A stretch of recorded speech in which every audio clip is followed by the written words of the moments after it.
大家好，我是田园。今天给大家分享一个老式小甜点的做法。首先我们准备300克的普通面粉，先加入2克酵母粉，3克无铝泡打粉，再加入80克的白糖，然后用筷子先把它们充分搅拌均匀。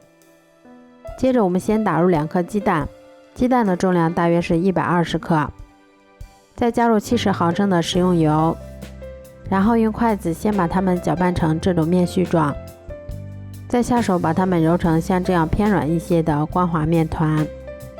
接着我们先把它移到面板上搓成长条，再用刀切成大小均匀的小剂子。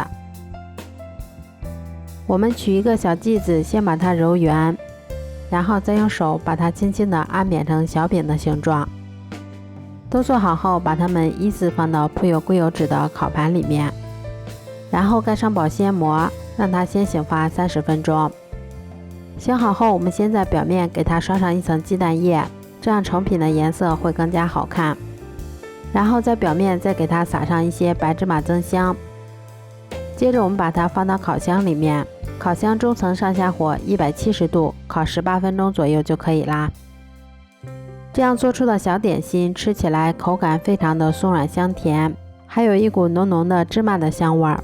放凉后可以放到保鲜袋内密封保存，用来当做平时的小零食也是很好的选择。